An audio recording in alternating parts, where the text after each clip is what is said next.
Hi friends, నేను మీ Ramana Goud Godusula senior GK and current affairs faculty in BC study circles. ఈ వీడియోలో మనం మరో కీలకమైన అంశం పైన చర్చించుకుందాము.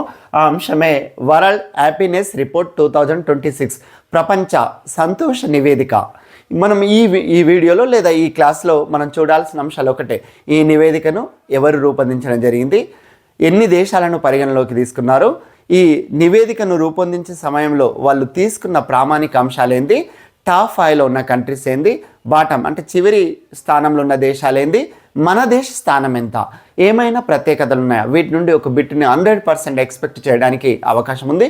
ముందుగా మరి ఈ నివేదికను ఎవరు రూపొందించారు అనేది ఒకసారి మనం పరిశీలిస్తే ఆక్స్ఫర్డ్ యూనివర్సిటీకి చెందిన వెల్ బీయింగ్ రీసెర్చ్ సెంటర్ అలాగే గ్యాలప్ వరల్డ్ పోల్, ఈ రెండు కూడా UN sustainable development solution network భాగస్వామ్యంతో ప్రతి ఏడాది మార్చ్ 20వ తేదీ, ఎందుకు మార్చ్ 20వ తేదీ అంటే మార్చ్ 20వ తేదీ అనేది వరల్డ్ హ్యాపీనెస్ డే, ప్రపంచ సంతోష దినం. ఆ దినం రోజు ఈ నివేదికను విడుదల చేయడం జరిగింది. మరి వాళ్ళు పరిగణలోకి తీసుకున్న అంశాలను ఏందని చూస్తే తలసరి జీడిపి, అలాగే జీవితకాలం లైఫ్ టైం. ఒక దేశంలో లైఫ్ టైం ఎక్కువ ఉంది అంటే ఆ దేశం అంటే అన్ని రంగాలలో ముందు ఉన్నట్టే దాని అర్థం. సో జీవితకాలం, అలాగే సామాజిక మద్దతు, జీవిత ఎంపికలను చేసుకునే స్వేచ్ఛ, అలాగే ఉదారత, అవినీతి అవకాశాలు, ఈ అంశాలను పరిగణలోకి తీసుకొని ఈ నివేదికను రూపొందించడం జరుగుతుంది.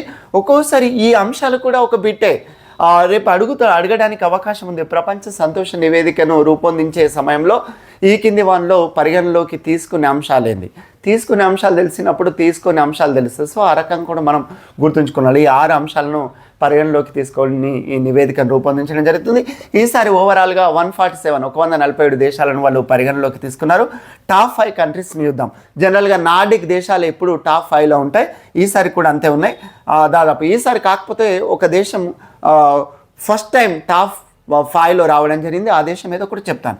ఒకటి ఫిన్లాండ్. విచిత్రం ఏంటంటే వరుసగా 9వసారి ఈ జాబితాలో ప్రథమ స్థానంలో ఉండడం అంటే ఆ దేశం వాళ్ళంతా కూడా సంతోషంగా ఉన్నారని దాని అర్థం.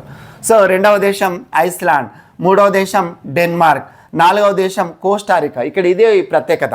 ఒక లాటిన్ అమెరికా దేశం ఈ జాబితాలో టాప్ 5లో ఉండడం అంటే 4వ స్థానం అంటే టాప్ 5 అన్నట్టే కదా, 4వ స్థానంలో నిలవడం ఇదే తొలిసారి. అది ఇక్కడ మనం గమనించాలి. అదే దేశం ఏదంటే కోస్టారికా.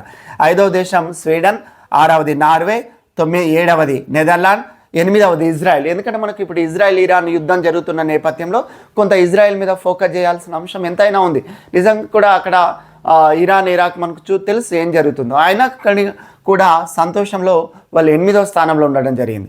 అలాగే 9 లగ్జెంబర్గ్, 10 స్విట్జర్లాండ్. సో ఇది ఇక్కడ మీరు గుర్తుంచుకున్నాలా.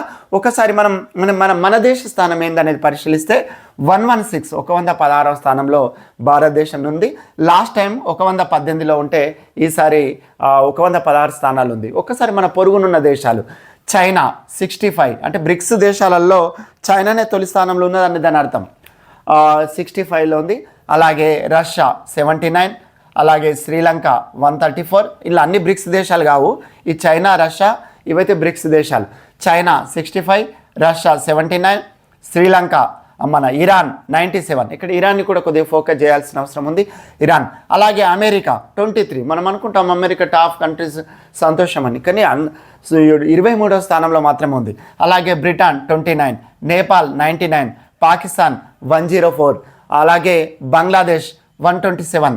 అది అంటే ఇప్పుడు మనకు శ్రీలంక కానీ నేపాల్, ముఖ్యంగా నేపాల్ మనకన్నా మంచి స్థానంలో ఉంది, పాకిస్తాన్ మనకన్నా మంచి స్థానంలో ఉంది ఇక్కడ, అది కూడా మీరు గమనించాలి. మరి చివరి స్థానాలు ఏదో ఒకసారి మనం చూస్తే ఆఫ్ఘనిస్తాన్ 147. మనకు తెలుసు తాలిబాన్స్ అక్కడ ఏముంది, ఆఫ్ఘనిస్తాన్ ఈ మధ్యలో పాకిస్తాన్ మధ్యలో జరుగుతున్న వైరుధ్యం అది కూడా మనకు తెలుసు. So 147 Afghanistan, 146 సియరోలియన్, 145 Malawi, 144 Zimbabwe, 143 Botswana.